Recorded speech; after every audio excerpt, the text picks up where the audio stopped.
Good afternoon, and thank you for joining us for this lunchtime news broadcast, where we catch up on the news making headlines across Namibia and expanding to the rest of the continent and the globe. In the news today, chaos erupts at Windhoek's Chinatown. Namibian economic freedom fighters leader arrested. We also have a conversation with an activist for people living with dementia. The weekend is upon us and entertainment is the goal. We will later share the weekend geek guide. We'll also take a look at the news headlining today's daily newspapers, bring you sports and economic news, and more international headlines. I am Glenn Rashipura, and this is NMH at 1.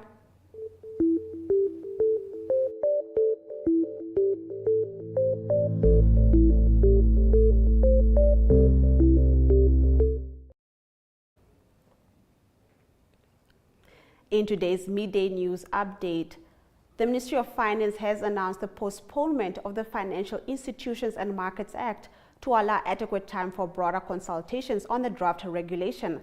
The proposed law requires compulsory 75% preservation of retirement benefits for people who withdraw from their retirement funds before the prescribed early retirement age of 55 years. The ministry said modalities on how the consultations will be undertaken will be announced in due course. The FEMA Act was expected to take effect on 1 October 2022. Do stick around for visual news right after the break.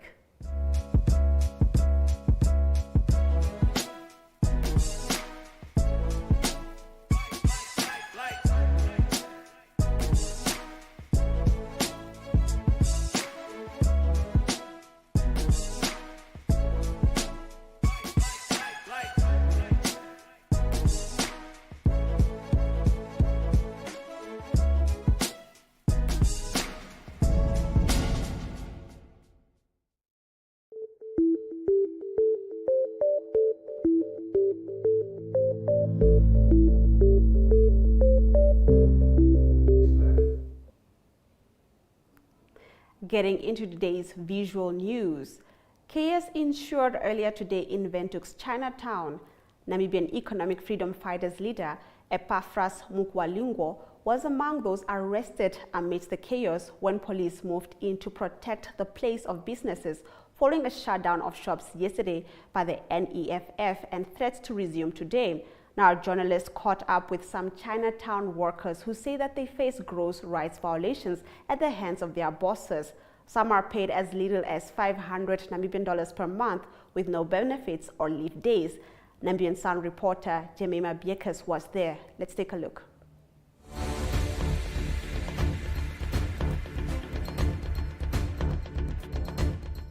So what happened here? Why are you locked? No, we just ran inside it when those NDF whatever, they spraying gas, and then we have to run. Then we run before it will affect us. Because one of our colleagues, she just collapsed because of the gas. She's a pregnant person, then they throw the gas on her. Now it affected her. I don't know if they took her to the hospital or what happened, I don't know. So how are you? What are you the working conditions here? Working condition, we don't have any condition. We don't have a good condition. We don't have any condition. The only condition we have, work Sunday to Sunday. Even if you are sick, they will deduct the day. If you have that, it's out 200. Make it absent. And how much are you getting per month? 800. Like me, I've been working here like 800 and 1,000. In that 5 years, no leave, no off, no maternity benefit, whatever, social workers, whatever. All those stories I didn't get it. But I work Sunday to Sunday. The salary is just 1,700. Just imagine. I feel that it was unfair because we come in peace. We have fully demonstrated from the beginning that we just want to negotiate. Amushalolo has handed himself in. We came in peace for the shops to just be closed until we come to negotiating terms. So what they really did was unfair. We came in peace.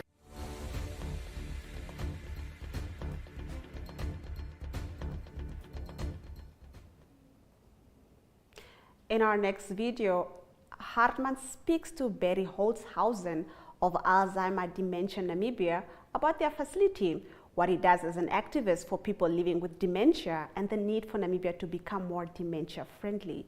Let's take a look.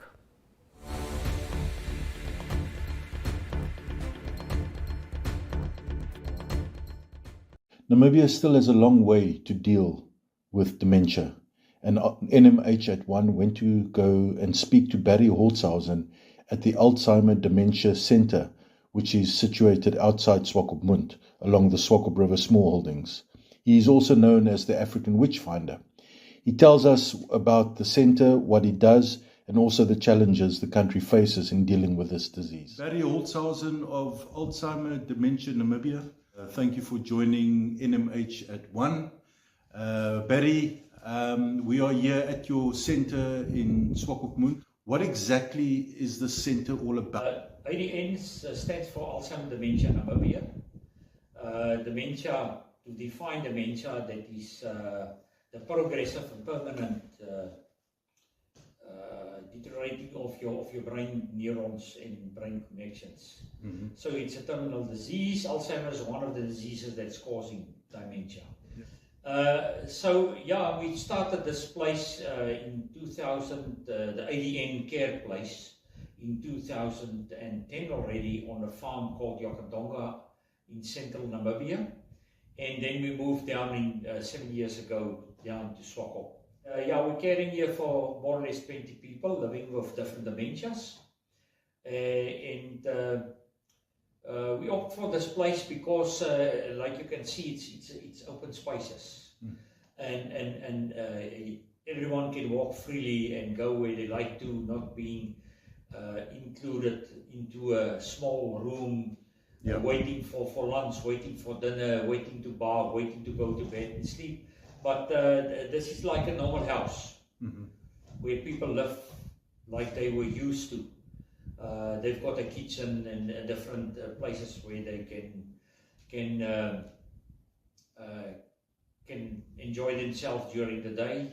My mindset was to create facilities all over the country where families can bring their loved ones to be cared for. So, but still, if you do have a care worker who can leave your family from this taking care of you 24/7, then everyone can live in their own homes until they die. Yeah. But it's a long jump from here, a place where we do care for people living with dementia, to their own home settings. Yeah. And it will not always be possible for every family. How do you see the future for people living with dementia in Namibia? I think there's three things that need to be done in Namibia: education, education, education. There's three things. People are not educated about this disease. Even medical professionals, they say, your mother is getting old, that's why she's forgetting, or stuff like that. Dementia you can't rehabilitate. You can only habilitate. Habilitate means see what is the functions the person still has, and focus on that. I'll try my best to get as much platforms that I can get to tell people, yeah, I am living with dementia, I'm living a full life. So why are you afraid of? Why do you wait till everyone start drugging you up and telling you to take away your car keys and your bank account and everything, and then you will die, because you've got nothing left over to live for. Especially if you are already retired, but even if you're still young, what is there over? I haven't heard of one person in the world who died because of health. Every one of us are going to die of some disease or a car accident or whatever. So why do you want to be afraid of death? The challenge is how one can live with any disease, and that includes dementia, a full life, because that's why we are here, to live a full life.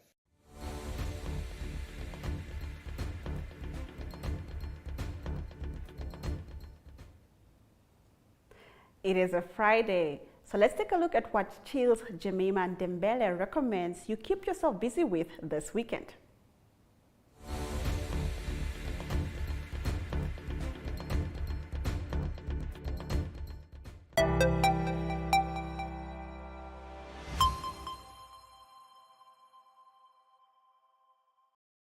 Good day, viewers. My name is Jemima Ndebele, and I'm here to give you your gig guide for the weekend so you can keep yourself entertained instead of being bored at all. So on Friday, we have chill sessions that will be airing at 7 o'clock. That is on the Namibian Sun's Facebook page. Be sure to tune in. You know why? Because there on chill sessions, we'll be giving you a rundown of all the coolest and trending music videos in the country, which coincidentally also are the dopest songs at the moment. Now on Saturday, we have something that will be happening and will be affecting us all continentally, and that you can also catch, that is on the Africa channel on DSTV, as the Africa Magic Viewers Choice Awards will be taking place live from Lagos, Nigeria. So make sure to tune in. That is at 5 o'clock Central African time on any of the Africa Magic channels. On Sunday, if you want to have a little Sunday session, make sure to get yourself all the way to the catch so that you can catch Dali Wonga from South Africa performing live alongside DJs Nico and K-Boss, with Paul the Prince as the host. What an amazing weekend we have lined up for you guys. So make sure to get yourself to these events if you can. But fortunately, you can catch chill sessions on Friday online, as well as the Africa Magic Viewers Choice Awards from the comfort of your home. But Sunday, if you want to go out, you know what to do, you know where to go. But from me, Jemima Ndebele, until next time, stay chilled.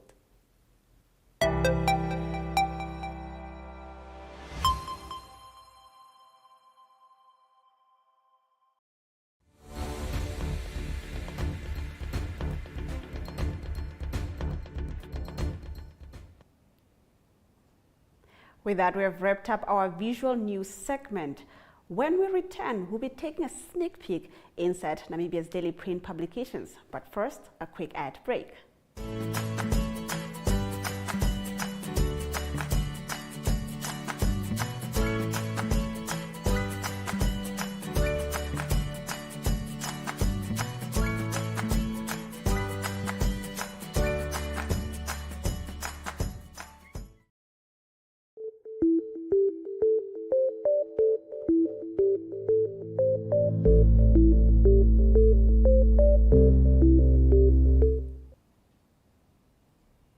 Thank you for staying with NMH at 1. We now look at what the lead stories are in Namibia's daily newspapers. The first newspaper under review, the Namibian Sun, reports that as the SWAPO Congress nears and calls intensify about potential candidates for the position of vice president and eventually the party's candidate in the 2024 election, two names continue to enjoy the limelight. Current party vice president Netubo Nandi-Ndaitwah, who this week admitted she is in the running, and Prime Minister Saraku Amadila. On its page 3, the paper reports on remarks by the Deputy Finance Minister Maureen Hinda-Mbwende that the Anti-Corruption Act should be strengthened to tackle illicit financial flows. Namibia is leading efforts to strengthen mechanisms to fight illicit financial flows with the assistance of the World Bank.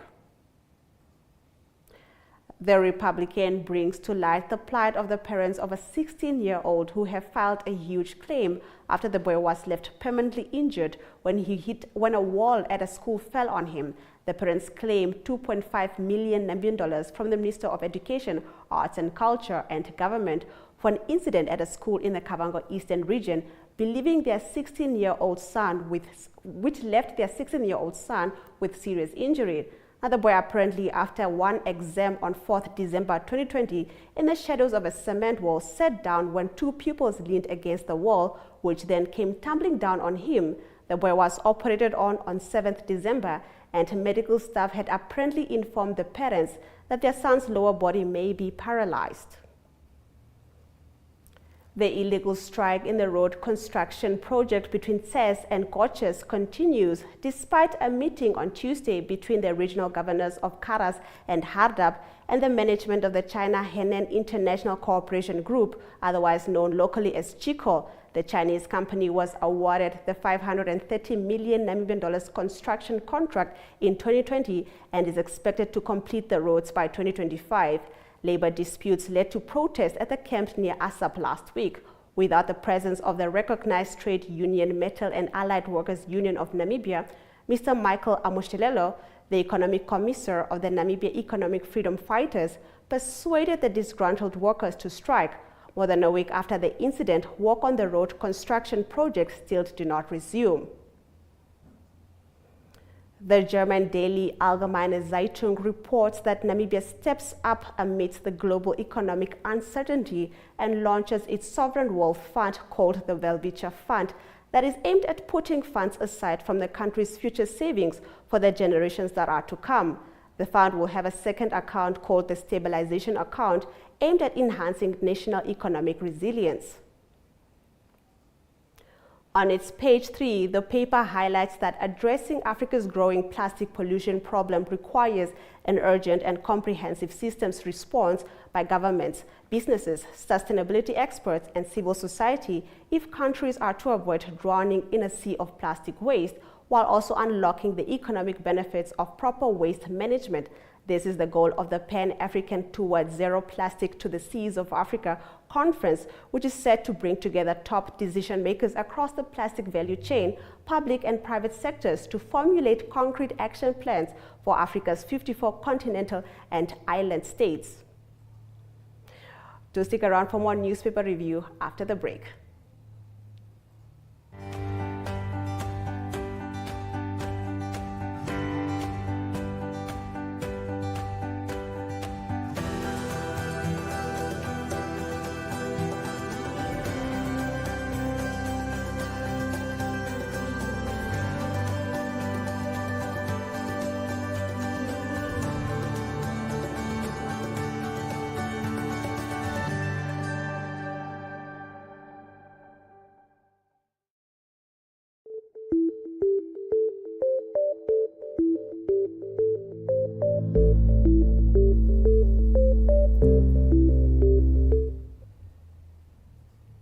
We continue reviewing your local newspapers.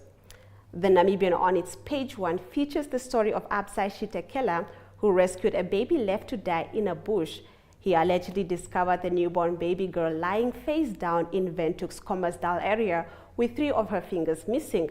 Shitekela and his friends allegedly heard cries in the bushes as they were on their way home, which led them to discover the newborn with blood and an umbilical cord still on her. They then informed the police immediately. Shitekela says he plans on adopting the baby. On its page 3, the Namibian reports that the family of Hendrina Mupolo, who died after Johann Meyer drove over her at plot K11 on the outskirts of Marienthal, are seeking assistance to bury the 9-year-old.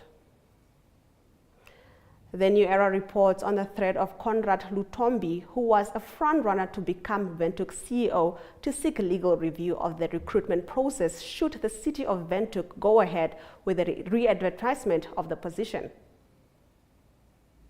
On its page 3, the New Era reports that the Fisheries Ministry has refuted claims that they are spending millions of taxpayers' money to rent a fisheries patrol vessel. The claims were spread widely on social media in a video saying that the government rented the Ocean Warrior vessel with taxpayers' money to carry out fisheries patrols while the ministry's vessels are routing at the harbor. Now, the economic news focus Market Watch reports that the newly established Welwitscher Fund was launched at the time when the country is still reeling from the effects of COVID-19, high inequality, poverty and unemployment, and a tight fiscal position. A portion of the revenue collected from the present exploitation of mineral resources will be put aside for future generations of Namibians. This comes after Namibia officially launched its first sovereign wealth fund in Windhoek yesterday. The fund was launched at a time when the country is still reeling from the effects of COVID-19. Now, the amount of unused capacity the world can tap to produce more energy products is running out, warns top oil ministers. We will share more on this and other economic news stories, but first, an ad break.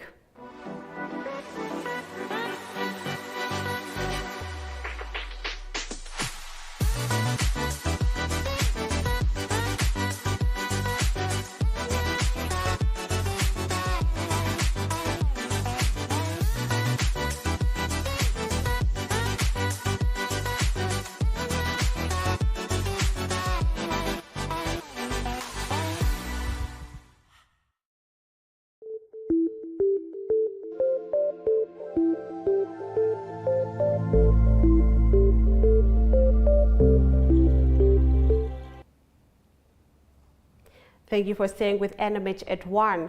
In today's economic news stories, the amount of unused capacity the world can tap to produce more energy products is running out, warns top oil ministers, referring to recent price spikes in refined products. Saudi Oil Minister Prince Abdulaziz bin Salman at a conference on Tuesday said, "I am a dinosaur, but I have never seen these things." He urged that the world needs to wake up to an existing reality that the world is running out of the energy capacity at all levels. Prices for crude oil have surged with more than 50% from a year ago to roughly $105 a barrel. But prices for refined products like diesel have soared even higher. In the United States, diesel prices are up 78% to $5.50 a gallon, Bloomberg data shows. Now, the United Arab Emirates oil minister said the Organization of the Petroleum Exporting Countries Plus may not be able to deliver on sufficient energy supplies down the line without more investment. Now, in our next story, AB InBev CEO Michael Ducaris has assured beer lovers that they will be protected from inflation-led price increases thanks to the group's risk policy.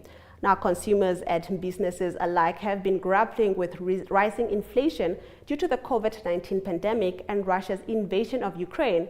And while the South African brewery's owner is not exempt from the impact, its long-term hedging policy is paying off.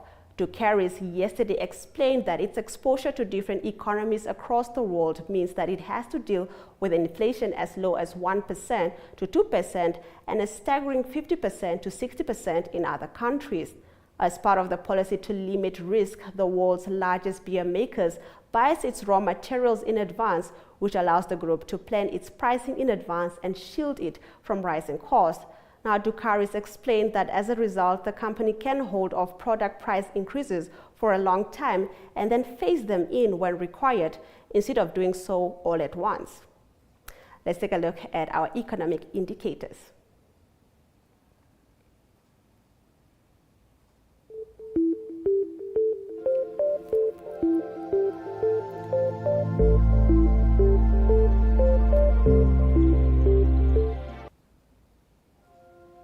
The Namibian dollar is still down in value against the Chinese yuan, while increasing in value when placed against these other major currencies. MTC stock prices are down 0.1%, while Namibia Breweries is down by 0.02%. RX Properties stock prices have increased by 0.10% on the NSX. Both local and overall index are down on the NSX.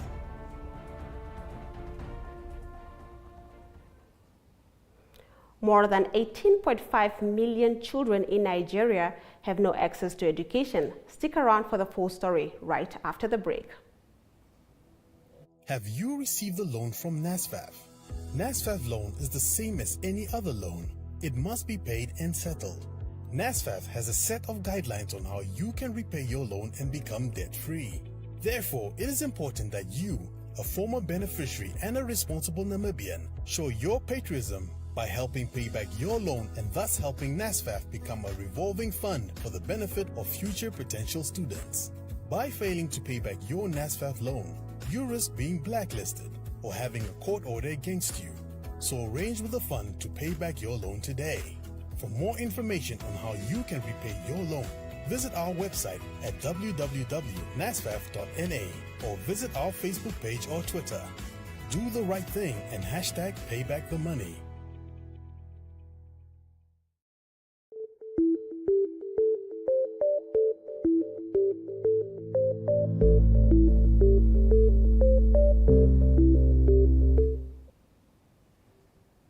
We now take a look at news from across Africa.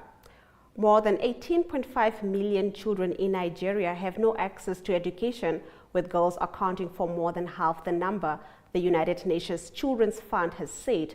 This is a staggering surge in cases of out-of-school children in Africa's most populous country, which UNICEF put at 10.5 million last year.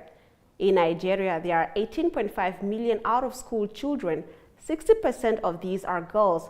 Rahama Farah, the head of UNICEF's office in the northern city of Kanu, told local reporters. He said attacks on schools across the north by jihadis and criminal gangs who kidnap for ransom had contributed to the increase.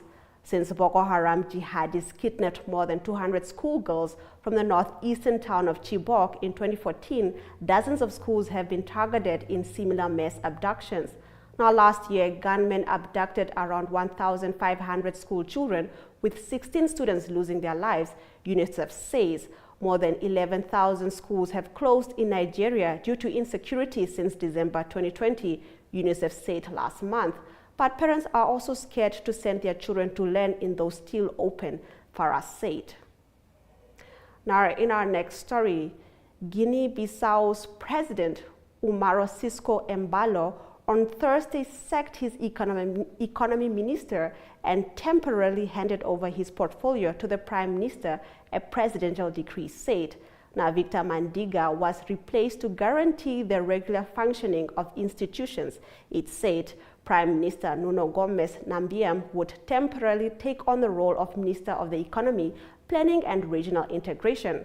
Now, the ousted minister did not immediately respond to the announcement, but he had recently objected to what he described as the finance ministry's involvement in some of his ministry's affairs and to the foreign ministries overseeing a new state secretariat for regional integration, one of his ministry's responsibilities. In our next story, South Africa's President Cyril Ramaphosa has urged international organizations and donor agencies to buy COVID vaccines from African manufacturers. President Ramaphosa said this would ensure that developing capabilities on the continent are retained while speaking to a global summit on COVID on Thursday. Now, international agencies that have had a lot of money donated to them for purchasing and procuring vaccines for developing economy countries are not buying vaccines from African vaccine manufacturers, even for those vaccines that are destined for African countries, he said. It comes as a vaccine manufacturer in South Africa risks stopping production for lack of orders. Aspen Pharmacare recently said that it may have to stop production in its South African plant after being hit by low demand. Now, the company negotiated a licensing deal in November to package and sell Johnson & Johnson's vaccine for distribution across Africa. Russia faces mounting accusations of war crimes in Ukraine. The full story coming up right after the break. Choose your flex package with Paratus today. Sign up for ultra-fast fiber with the convenience of mobile LTE. That's 2 products in 1 bundle. It's new, it's 1 bill, and you can stay connected in more than 1 location. For more information, visit paratus.africa/NA. Always prepared. Paratus. Adam Tas is coming to Windhoek to help build a brighter future for education. Join us at the Sounds of Caring concert at Windhoek High School Vegkop on 20 and 21 May, where he will be performing with Von Arends and Rian Smith. Tickets cost $200 Namibian and are available via eticket.my.na. All proceeds go towards the African Child Development Trust.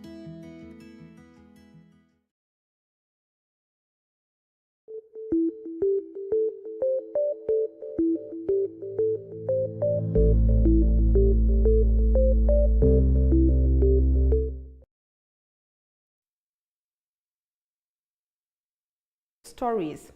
Russia faced mounting accusations of war crimes in Ukraine today, including forcing thousands of people into interrogation camps, as the number of refugees reported to have fled the conflict surpassed 6 million.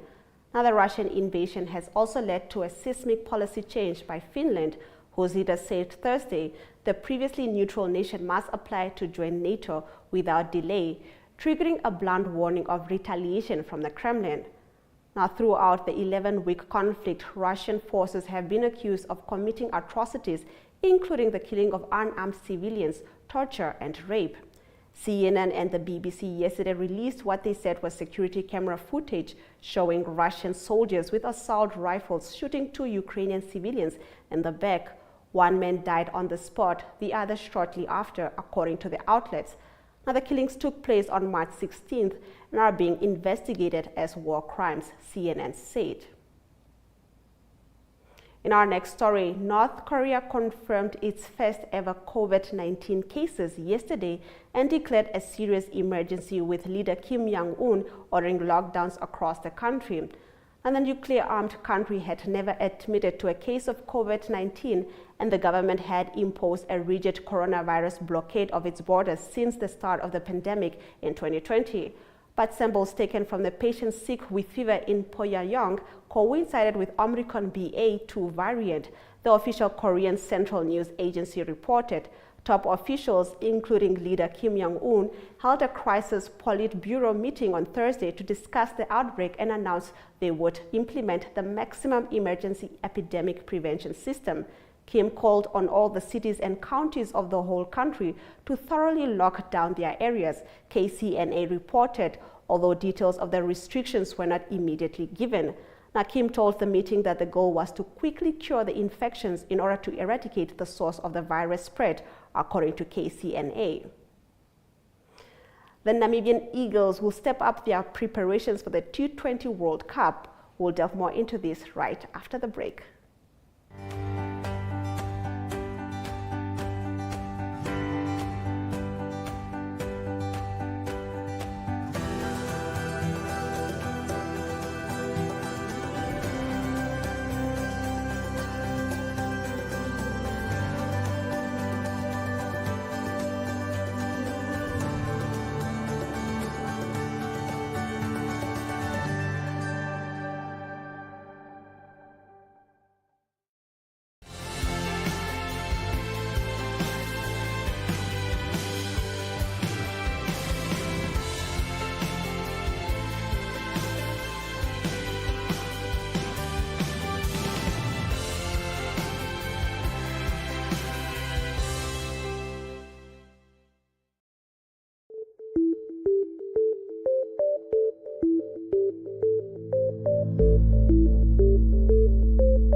Thank you for staying with NMH at 1. We now take a look at our local sports news. The Namibian Eagles will step up their preparations for the T20 World Cup when they leave for Bulawayo tomorrow for a 5-match international series against Zimbabwe. National coach Peter de Bruin says they are taking the series seriously. In our next story, Namibia head coach Bobby Samaria believes accomplished Mamelodi Sundowns star striker Peter Shalulile should jump at the opportunity to test himself against the best players in the world. The 52-year-old Gaffer has urged Brave Warriors captain to leave the Tswana Giants if he received a lucrative offer from Europe. Patrice Motsepe, the CAF president, says nobody is bigger than football. Motsepe is in the country to attend the COSAFA annual general meeting. The draw for the 2023 Women's World Cup football will take place later this year. More on this and other stories from the international sports scene after the break.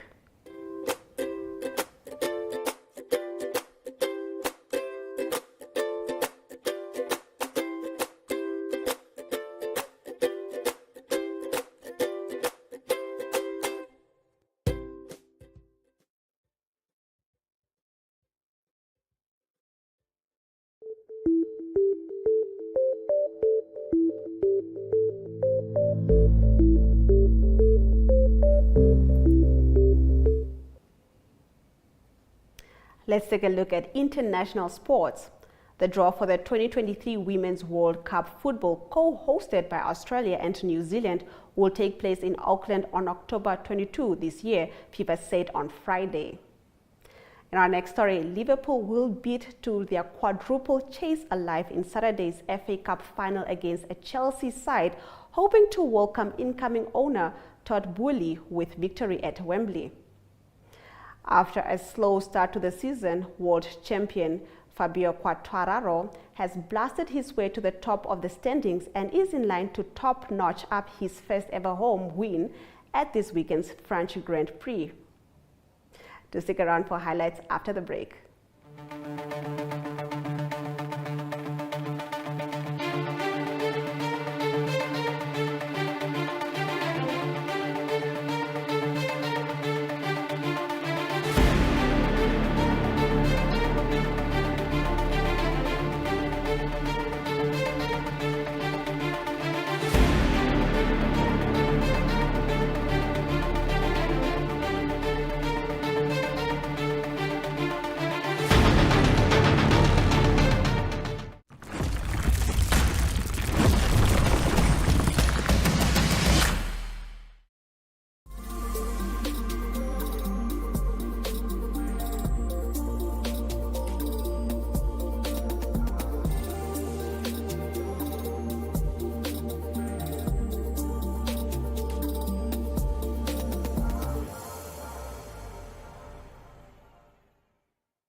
You're watching NMH at 1, and if you've just joined us, here are your news highlights. More than 18.5 million children in Nigeria have no access to education, with girls accounting for more than half the number, the United Nations Children's Fund has said. This is a staggering surge in cases of out-of-school children in Africa's most populous country, which UNICEF put at 10.5 million last year.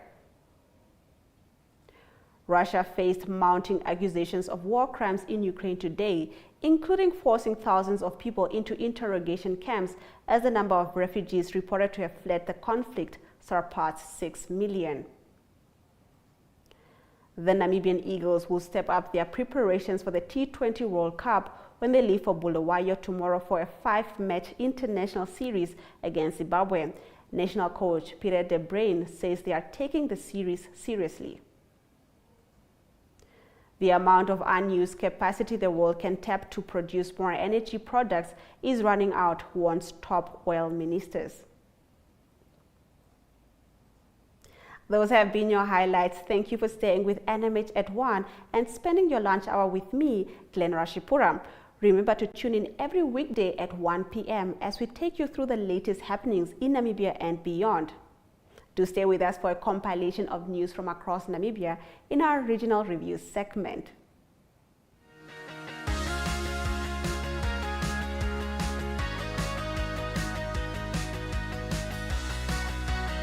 Good day, viewers. Welcome to another episode of Regional Review, the Friday Recap. I am your host, Tunole Mungoba, representing the Far North regions. On today's episode, we are going to discuss what has transpired in all four corners of Namibia. Please stay tuned, do not touch that dial, and sit back, relax as we have a little discussion on what has happened this past week. Today is the 13th of May, also known as World Cocktail Day. This is the day where we look back and think about all the wonderful, yummy cocktails such as the mojitos, the ginger ales, and all different types of cocktails that you can have when you visit your favorite restaurant, your favorite club, your favorite pub, your favorite lounge, the works, you name it. So take this day to enjoy a little cocktail that you can prepare yourself. If you have a blender, you can squeeze up a few juices, add in your favorite liqueurs, your favorite gingers, your favorite gins, your favorite, whatever that you like to have in your cocktail, and have a drink on this beautiful Friday and take a sip while you watch our episode.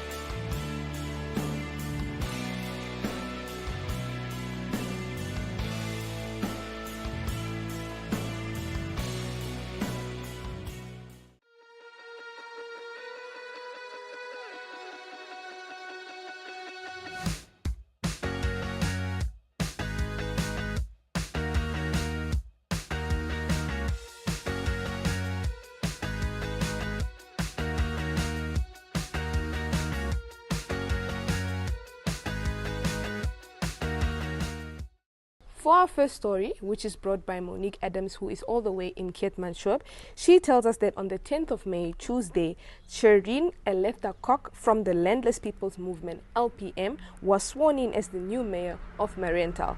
She replaces Adam Coleman, who resigned recently. Please watch this video for more. First up, Marienthal sworns in new mayor. Tuesday, on the 10th of May 2022, Charlene Alita Kok of the LPM party was sworn in at Marienthal as the new mayor. She replaces Adam Kuhlman, who resigned recently. For our second story, we are going all the way to the Otjozondjupa region, where Enzo Angwela, our regional correspondent for that region, tells us about the Rani Group, who donated 150,000 last week to the Sem Nuyoma Foundation to finalize the construction of Etunda Village School, which is about 60 kilometers from Ochivarongo. The village has a clinic which is fully operational, and it will comprise of a teacher's home. The founding father, who received the donation, thanked Rani Group and said that education is the key to any country's economic growth. Please watch this video for more.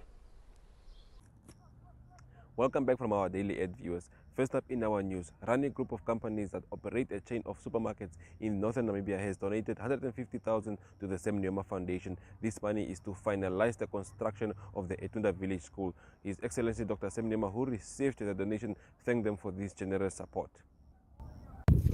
We are here and we try to contribute this year 150,000 Namibian dollar towards completion of Etunda Farm School. And this is not the last of our contribution towards Etunda Farm School. If there are any challenges to complete the school, we are still ready to assist where we can when your office will call on us. Thank you. On behalf of Sam Nujoma Foundation and the farm workers and all Namibians, I would like to express our profound gratitude and appreciation for this wonderful support for the completion of the school where the Namibian children whose parents are working in the white-owned farms who are not attending school, they will come and attend the school here. Also accommodation and food will be made available for them. From here we expect that these children who will be educated here will become our future doctors, our future engineers, and our future aircraft flyers, and also economists, so that Namibia will not be a poor country. From this soil, where we have diamonds, gold, and other minerals, will be used for the benefit of all the Namibians, irrespective of color or race or places of origin. Thank you very much for your support.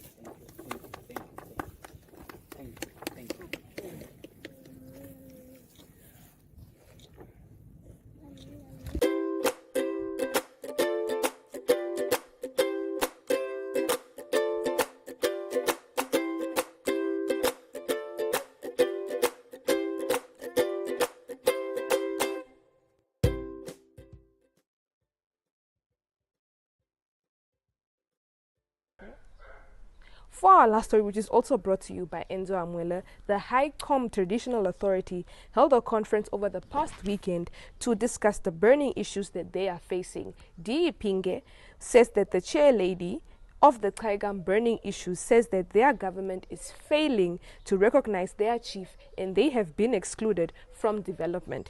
She called on the Kaigam people to stand together in solidarity, especially the youth, to ensure that their voices are heard.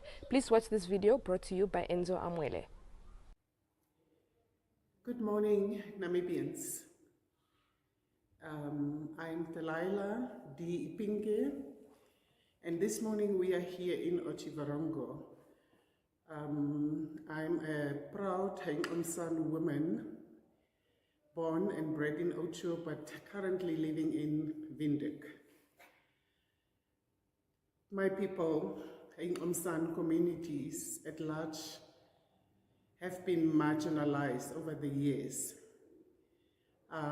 We have stood up as Haingonsan children, and this is why we are here today in Otjiwarongo. I urge Otjiwarongo people, most specifically the Haingonsan children, elders, youth, to stand up now and join this fight with us. We are in Otjiwarongo this morning for our Unity Conference. By unity, I mean that Haingon people in general need to stand up and unite. This conference is aimed at different objectives and goals. One of our objective of this conference, Unity Conference, is to unite our people. We are scattered all over. We are not uniting in certain issues that are affecting us, whether it is economically, whether it's issues that we really need to stand up for. We tend to be quiet on it. So this Unity Conference aims and objectives are to unite us all so we can fight our battles that we currently face as San children. We urge the youth, most specifically the youth, to join us in this fight and to stand up for our rights as San people, to come together as San people in Namibia to unite. I thank you all for joining us in this conference, and we would really like everybody to come together as San children, elders and youth. I thank you.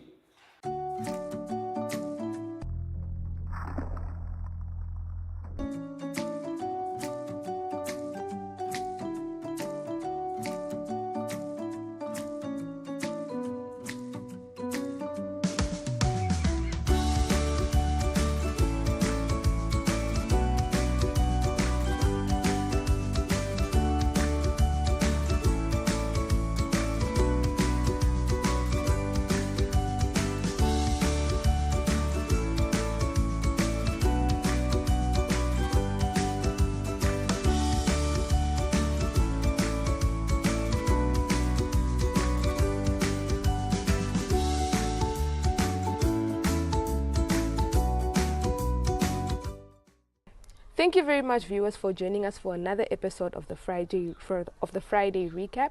From myself, Tunole Mungoba, and the NMH group and the Regional Review group, it is goodbye, and we shall see you next week on Monday, where it's going to be the Far North region, brought to you by Tuyemo Haidula. Please enjoy your weekend, stay safe, sanitize, mask up, and let us maintain our social distancing to curb the COVID-19 infections. Goodbye.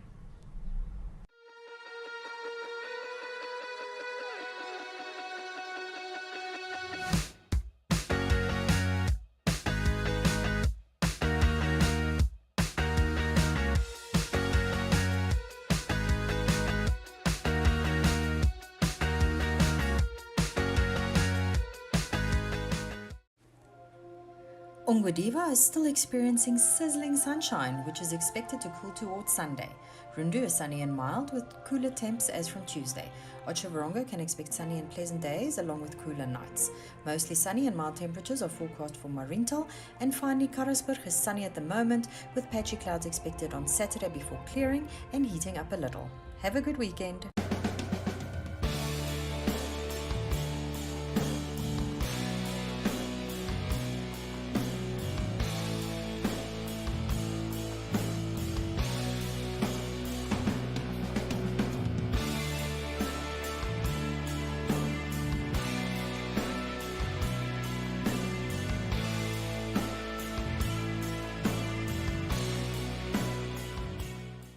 Ladies and gentlemen.